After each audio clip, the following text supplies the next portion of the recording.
Hi అండి, welcome to my channel. ఈరోజు ఈ వీడియో వచ్చేసి కమ్మగా పుల్లగా ఉండే చేపల పులుసు అండి. కమ్మనైన చేపల పులుసు అనమాట. సూపర్ అంటే సూపర్ టేస్టీగా ఉంది. చేసుకుంటే మీరు కూడా అంటారు.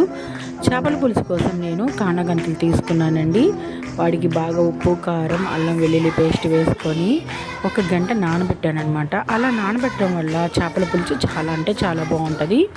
చింతపండు పులుసు నేను బాగా చిక్కగా తీసుకొని చేపల పులుసు పెట్టుకున్నానండి. సూపర్ అంటే సూపర్గా ఉందన్నమాట. ఈ ఫుల్ వీడియో మీకు కావాలంటే నా ఛానల్లోకి వెళ్ళి మీరు చూడొచ్చండి. ఇప్పుడు ఈ చేపల పులుసు నేను ఎలా చేశానో నా ఐడి కింద ఇప్పుడు నేను లింక్ ఇస్తానండి. అది క్లిక్ చేయగానే మీరు ఛానల్లోకి వెళ్ళి నేను చేపల పులుసు ఎలా చేశాను, ఏమేమి ఇంగ్రీడియంట్స్ వాడానో మొత్తము ఆ వీడియోలో ఉంటుందండి. చక్కగా మీరు కూడా చేసుకోవచ్చు అనమాట. పులుసు కూడా బాగా చిక్కగా పెట్టానండి. సూపర్ అంటే సూపర్గా ఉంది. మీకు ఈ వీడియో నచ్చినట్టయితే లైక్ చేయండి, షేర్ చేయండి మీ ఫ్రెండ్స్కి.